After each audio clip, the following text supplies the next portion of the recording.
जिस प्रदेश का खुद मुख्यमंत्री अपराधी केस में संलिप्त हो और अपने केस वापस लेता हो, उस प्रदेश की कानून व्यवस्था का क्या हाल होगा ये आप अंदाजा लगा सकते हैं। पत्रकार की सच्चाई ये है कि जितने गुंडे, बदमाश, अपराधी, भ्रष्टाचारी थे इस समय भारतीय जनता पार्टी में है। तो माननीय मुख्यमंत्री जी कहेंगे तो क्या बड़ों से कहना चाहता हूँ कि जब तक सरकार ना बदले तब तक बच्चा पैदा करना बंद। उन्होंने कहा कि कोई ऐसे शंकराचार्य नहीं हो जाता है। अच्छा, तो उसी का फल भोगेंगे ये। साथियों नमस्कार। एक बार फिर योगी आदित्यनाथ जी ने पिछली सरकारों पर बड़ा आरोप लगाया। उन्होंने कहा कि इसके पहले उत्तर प्रदेश बीमारू राज्य था और विकास विरोधी विचारधाराएं उत्तर प्रदेश में चल रही थी। बातचीत करेंगे, हम इस समय लखनऊ में मौजूद हैं। हमारे साथ लखनऊ के लोग हैं, क्या राय रखते हैं और क्या कहेंगे इस पर। सर क्या नाम हुआ? लालजीत यादव। सर, जो योगी आदित्यनाथ जी का बयान आया है कि उत्तर प्रदेश पहले बीमारू राज्य था, क्या कहेंगे?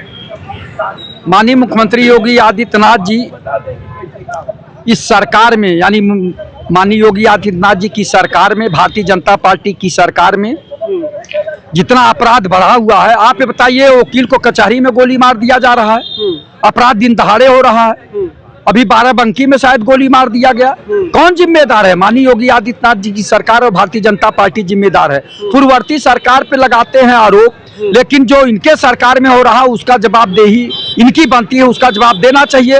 तो ये केवल माननीय मुख्यमंत्री जी कहते हैं कि पूर्ववर्ती सरकार में ज्यादा गुंडागर्दी और बदमाशी बढ़ गई थी, जबकि एनसीआरबी की रिपोर्ट है कि उत्तर प्रदेश में इस सरकार में, यानी भारतीय जनता पार्टी की सरकार में अपराध बढ़ गया है। और इतना नहीं, हाई कोर्ट को कहना पड़ा कि यहाँ से बच्चे और बच्चियां गायब हो रहे हैं, लापता हो रहे हैं, ये कहाँ जा रहे हैं। पुलिस महानिदेशक और प्रमुख गृह सचिव को उन्होंने आदेश दिया है कि आप लोग कर क्या रहे हैं, आप लोग इसका हलफनामा दीजिए कि कब तक इन बच्चों को ढूंढकर आप उनके माता पिता को सुपुर्द करेंगे। तो आप बताइए कैसा यहाँ लैंड ऑर्डर है? लैंड ऑर्डर के नाम पे यहाँ जो है एक तरह से पूरा ध्वस्त हो चुका है लैंड ऑर्डर, और सरकार मस्त है। लेकिन वो तो कहते हैं कि उत्तर प्रदेश में जब से योगी जी की सरकार बनी है, भूमाफिया नहीं करे, भूमाफियों को उन्होंने खत्म कर दिया, उन्होंने माफियाओं को खत्म कर दिया। तमाम जो अपराधी थे उत्तर प्रदेश छोड़ चुके हैं। अभी कानून का राज चल रहा है, राम राज्य स्थापित है। अच्छी बात है, माननीय मुख्यमंत्री जी कह रहे हैं कि यहाँ से माफिया समाप्त हो गए हैं और भूमाफिया समाप्त हो गए हैं, गुंडे बदमाश समाप्त हो गए हैं, भ्रष्टाचारी समाप्त हो गए हैं। तो जितने प्रदेश में अपराधी थे, माफिया थे, गुंडे थे, भ्रष्टाचारी थे, इस समय भारतीय जनता पार्टी में आ गए हैं। तो उन्हें कहाँ दिखाई देगा कि जो है अपराधी तो सब भारतीय जनता पार्टी में आ गए हैं, भ्रष्टाचारी इस समय भारतीय जनता पार्टी में आ गए। जितने पूरे प्रदेश के भ्रष्टाचारी अपराधी थे भारतीय जनता पार्टी में आ गए हैं। इसलिए माननीय योगी आदित्यनाथ जी को कोई दिखाई नहीं दे रहा है। वो कह रहे हैं कि या तो जेल में है या तो प्रदेश छोड़ के बाहर हो गए हैं। लेकिन सच्चाई यह है कि जितने गुंडे, बदमाश, अपराधी, भ्रष्टाचारी थे इस समय भारतीय जनता पार्टी में है। तो माननीय मुख्यमंत्री जी कहेंगे तो क्या कहेंगे? यही कहेंगे। आप बता दीजिए, कोडिन्यू की सिरप से 2-3 हजार करोड़ रुपया ये लोग अपराधी बनाए हुए हैं। इनका जो है बुलडोजर कहाँ गया? क्या कोडिन्यू की सिरप पी के वो सो गया है, बेहोश हो गया है? माननीय मुख्यमंत्री जी के सोचादी अपराधी सब घूम रहे हैं, और जितने अपराधी हैं भारतीय जनता पार्टी में आ गए हैं, जितने भ्रष्टाचारी हैं भारतीय जनता पार्टी में आ गए हैं। इसलिए माननीय मुख्यमंत्री जी कहते हैं कि भ्रष्टाचारी, अपराधी, भूमाफिया प्रदेश छोड़कर भाग गए हैं। ठीक है, और भी लोग हैं हमारे साथ, इनसे भी जानकारी करते हैं कि जिस तरीके से योगी जी का बयान आया है, उन्होंने कहा है कि उत्तर प्रदेश पहले बीमारू राज्य हुआ करता था, यहाँ पर विकास विरोधी विचारधाराएं हुआ करती थी। क्या मानते हैं आप? जिस प्रदेश का खुद मुख्यमंत्री अपराधी केस में संलिप्त हो और अपने केस वापस लेता हो, उस प्रदेश की कानून व्यवस्था का क्या हाल होगा ये आप अंदाजा लगा सकते हैं। पत्रकार महोदय जी, दिन दहाड़े बच्चियों का बलात्कार, 300 रुपए में वर्द की उसके घर में घुसकर हत्या, वकीलों के थाने से 500 मीटर दूरी पर हत्या, कचहरी में वकील की हत्या, छोटी छोटी बच्चियों के साथ बलात्कार, अपहरण।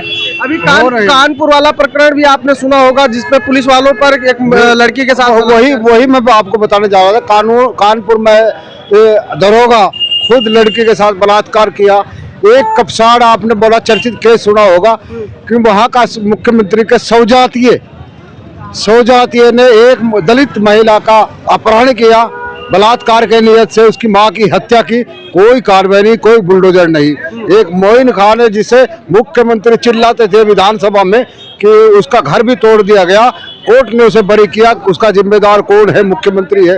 कानून व्यवस्था नाम की यहाँ कोई चीज नहीं है। अच्छा, जो वो दावा करते हैं कि जीरो टॉलरेंस चल रही है उत्तर प्रदेश में, जितने अपराधी थे वो या तो मिट्टी में मिल गए या तो प्रदेश छोड़ चुके। सिर्फ अगर किसी का एनकाउंटर किया जा रहा है, वो दलित हो, ब्राह्मण हो या मुस्लिम हो, इनके अलावा कोई एनकाउंटर नहीं है। आप अभी देखो, अभी कल एक एसीएजीएम सहारनपुर के देवबंद एक जेल है, उप कारागार है, वहां पर निरीक्षण के लिए गए और उन लोगों ने जो वो वीडियो भी मेरे पास मौजूद है, तो उन्होंने सब लोगों से पूछा कि जिनके टांग में गोली लगी थी, तुम्हारी गोली कैसे मारी गई?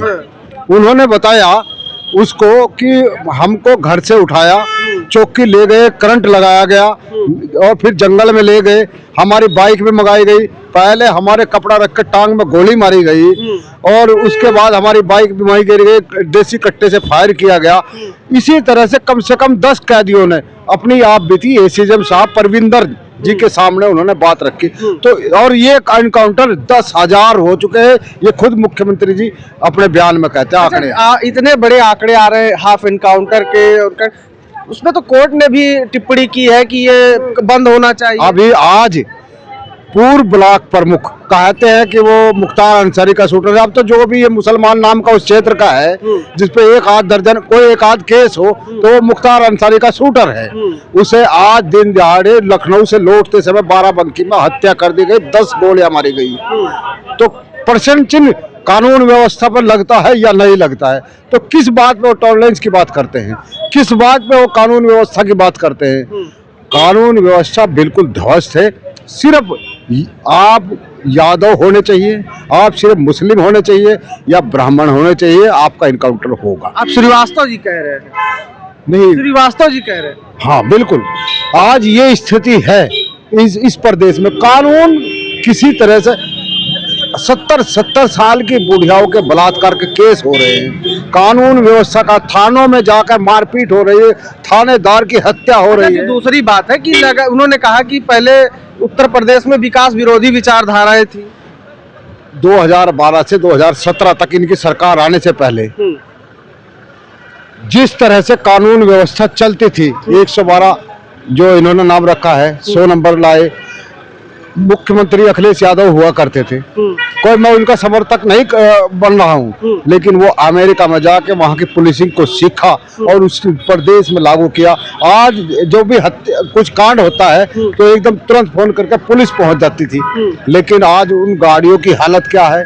स्वास्थ्य के भी मामले में मुख्यमंत्री जी अखिलेश यादव जी ने एम्बुलेंस चलाई जो गरीब आदमी को ले जाया करती थी। आज क्या है, रेडों पर लोग अपने मरीज को ले जा रहे हैं, कंधे पे डालकर मरीज ले जा रहे हैं, उनके पंचर लगाने की स्थिति नहीं है। इस तरह की सरकार थी। ये पिछली सरकार की बात करते हैं, वो 5 साल चली, ये जो 10 साल से सरकार चल रही, इसका हिसाब क्यों नहीं देते ये लोग? इस पर नहीं बात करेंगे। कौवा कान ले गया वाला। हाँ, बस कौवा कान ले गया। और जो जिस देश का प्रधानमंत्री लोकतंत्र के मंदिर में आने से डरता हो, उस देश की व्यवस्था क्या होगी? जहाँ लोकतंत्र में विपक्ष को बोलने नहीं दिया जाता, यदि कोई बात करता है विपक्ष की सांसद तो उस पर लोकसभा अध्यक्ष रोक लगाते हैं। नेहरू जी की कोई बात करता है तो बड़े ठिठिया के हंसते हुए उसकी बात को सुनते हैं। यदि निशिकांत दुबे 6 किताबों का उदाहरण देते हैं तो वो लोकसभा अध्यक्ष बड़े अच्छे से सुनते हैं। जब नरवणे जी की किताब लेकर राहुल गांधी बोलते हैं तो उस पर प्रश्न चिन्ह लगाता है, उसकी सदस्यता समाप्त करने की बात करते हैं। ये लोग हर तरह से फेल हो चुके हैं। जाति को जाति से लड़ाना, धर्म को धर्म से लड़ाना इनका काम है। अब जनता इन बात को समझ रही है। आने वाले 2027 में आप देख लेना, इस बात को कोट कर लेना, प्रचंड बहुमत से पीड़िए के बलबूते पर, पीड़िए का मतलब पीड़ित, दुखी और अपमानित। आज अपमानित स्वर्ण समाज हो रहा है, पीड़ित सभी लोग हैं, आप भी पीड़ित हैं, दुखी भी हैं। पीड़ित, दुखी और अपमानित लोग इस सरकार को हटाकर प्रचंड बहुमत से अखिलेश यादव की सरकार बनाने जा रहे हैं। ठीक है, कुछ कहेंगे सर? क्या कहेंगे जो अभी बयान आया है बोलेंगे? हाँ सर बोलेंगे क्यों नहीं। अभी जो योगी आदित्यनाथ जी का बयान आया है, उन्होंने कहा कि पहले ये जो प्रदेश था वो बीमारू प्रदेश था और यहाँ पर विचार जो आप गलत विकास कह रहे हैं। विरोधी विचारधारा ये बीमारी नहीं, उन्होंने ये कहा था कि उत्सव प्रदेश हो गया है ये। आज आप हमको ये बताइए, पहले भी 70 साल राज चला, सब कुछ हुआ। आज आपके किसी मंत्री का कुछ होता है तो बड़े बड़े 10-10 हजार रुपए के पोस्टर लग जाते हैं। पहले ऐसा नहीं था। ये सब पैसा कहाँ से आ रहा है? क्या कर रहे हैं आप? आपने कहा कि हम अनाज दे रहे हैं, ठीक है, माना मैंने। मकान दे रहे हैं, शिक्षा के नाम पे क्या किया आपने? कोई इंडस्ट्रीज कुछ खोला आपने? कोई जवाब दे मेरे को। कुछ नहीं हुआ तो क्या करेगी सरकार? अभी शंकराचार्य जी बिना नहाए धोए चले गए। तो कोई भी शंकराचार्य थोड़ी लिख सकता है। नहीं, अभी उन्होंने ये भी कहा शंकराचार्य कोई लिख नहीं सकता। वो शंकराचार्य जी की बात कर रहा हूँ जो आपका महाकुंभ चल रहा था। हाँ, तो उन्होंने कहा कि कोई ऐसे शंकराचार्य नहीं हो जाता है। अच्छा, तो उसी का फल भोगेंगे ये। अगर उन्होंने ये कहा है तो उसका फल ये भोगेंगे। वो तो 2047 तक सरकार बनाने की बात कर रहे हैं। चलिए देखें सर, जिसकी 70 साल राज नहीं चला तो आप 10 साल से कैसे अपने आप को, हिटलर का राज नहीं रहा सर, तो आप 10 साल में कैसे अपने आप को ये करते? ये जनता है सर, ये जनता का जिस दिन दिमाग जरा सा डिवाइड होता है ना, वो दिन सारी तख्ती पलट जाती है। बस मैं इतना ही कहना चाहता हूँ और कुछ नहीं। ये जनता है, जिस दिन जनता ने आपको बैठाला है और जिस दिन जनता का जरा सा अब माइंड घूम भी रहा है, ऐसे आ गए। हमारे साथ श्रीवास्तव जी भी जुड़ गए हैं। क्या कहेंगे? योगी आदित्यनाथ जी ने बयान दिया है कि अब ये उत्तर प्रदेश विकास की तरफ अग्रसर हो रहा है। पहले था बीमारू प्रदेश था और यहाँ पर विकास विरोधी विचारधाराएं हुआ करती थी। देखो ऐसा नहीं है, समय के हिसाब से इनकम टैक्स का पैसा आया है, ITR टैक्स लोगों ने जमा किया है, पैसा आया है, विकास हुआ है। ऐसा नहीं कि विकास नहीं हुआ है, लेकिन अभी विकास हो या ना हो, हम लोगों से बहुत ज़्यादा कोई विकास से थोड़ा ना। विकास में स्वास्थ्य विभाग में काम किया है हम लोगों ने। स्वास्थ्य में पता नहीं कितने ठेकेदारों के पैसे बाकी हैं, विभाग कितना पैसा ठेकेदारों का पैसा बाकी, वो पैसा नहीं दे पा रहा है। इतना बढ़िया बजट आया है, इतना लंबा चौड़ा। बजट तो कागज में रहता है, बजट तो कागज में रहता है, पता नहीं कितना पैसा विभाग में जमा हुआ है। फंड रिलीज जानते हो कब होगा? ये भी पता होगा कि पैसा बहुत जमा, मतलब सरकार के पास रखा हुआ है। हाँ, सब 31 तारीख को सब पैसे का बंदर बाट हो जाएगा। इसके लिए बजट पहले दे दिया गया है। बजट से हम लोग कोई मतलब नहीं है। हम लोग देखिए सबर समाज से आते हैं, हम लोगों का इतना विरोध हो गया है कि भारतीय जनता पार्टी को, सरकार को हम लोगों ने सबड़ के नाम पर, कि भारतीय जनता पार्टी सबड़ों की सरकार है। हाँ, वही तो कह रहे हैं, आप लोगों के लिए इतना अच्छा काम किया है। काम हमारे लिए किया है मोदी जी, रात जगे हैं हम लोगों के लिए कि सबड़ों को परेशान कैसे किया जाए, परेशान किया गया, सबड़ों को बर्बाद कैसे किया जाए, सबड़ों के बच्चों को अपराधी कैसे बनाया जाए। मैं सबड़ों से कहना चाहता हूँ कि जब तक सरकार ना बदले तब तक बच्चा पैदा करना बंद कर दो। बच्चा पैदा करना बंद कर दो। यहाँ तो कह रहे हैं कि आप 3-3, 4-4 बच्चे पैदा करो। हाँ, 3-3, 4-4 बच्चे अपराधी बना के बच्चा पैदा करेंगे। जो कानून लाया गया UGC, इसमें हमारे बच्चे जो पैदा होंगे तो अपराधी बन जाएंगे। तो बच्चा पैदा करना कोई अच्छी बात थोड़ा ना है। अगर बच्चे हमारे अपराधी बन के पैदा हो रहे हैं तो हम लोग सरकार को जिस हिसाब से बनाया था उस हिसाब से सरकार को उखाड़ के फेंकने का काम करेंगे। ठीक है, बहुत बहुत धन्यवाद बातचीत करने के लिए। आप देखिए, हम इस समय लखनऊ में मौजूद थे, जिन लोगों से बात हो रही थी। हालांकि चर्चा कानून व्यवस्था और बीमारू प्रदेश से हटकर UGC पर आ गई, लेकिन जो राय है वो जो अपने राय दे रहे थे, उन्होंने का साफ तौर पे ये कहना है कहीं ना कहीं ये जो UGC का कानून है ये भाजपा को बड़ा नुकसान दे सकता है। हालांकि आप इसको लेकर क्या सोचते हैं वो आप लिख कर बताइएगा। मिलते हैं वीडियो में। नमस्कार।